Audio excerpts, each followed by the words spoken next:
Bonjour, voici la résolution de votre troisième numéro du document de révision. Alors, dans l'énoncé, on avait une force qui était appliquée sur le chariot, une force de 25 newtons à 30 degrés, et le chariot de la masse était de 4 kg. Alors, comme d'habitude, la première chose à faire, il s'agit de venir placer notre référentiel.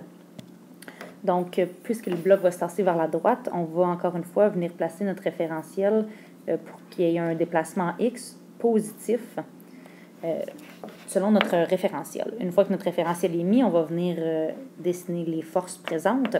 Évidemment, on s'intéresse toujours plus aux forces présentes dans le sens du mouvement. Donc, dans le sens de notre mouvement, on aura une composante ici, Fx, à partir de notre vecteur original. Évidemment, il y a également sur le dessin, comme d'habitude, on a notre force gravitationnelle qui est présente et on a aussi notre force normale.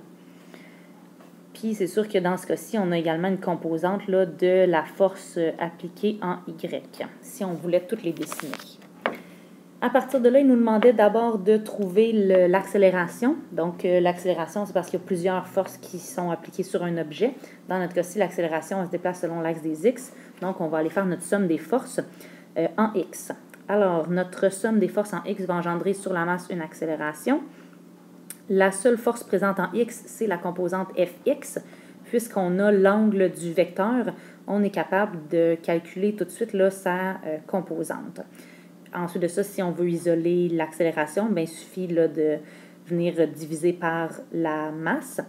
Donc, de cette façon-là, on obtient une accélération de 5,41 mètres par seconde carré.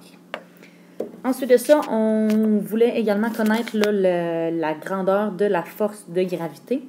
Donc, dans ce cas-ci, la force de gravité, c'est égal à mg. Donc, on avait déjà la masse et on connaît déjà l'accélération gravitationnelle terrestre, ce qui nous donne un résultat de 39,2 newtons.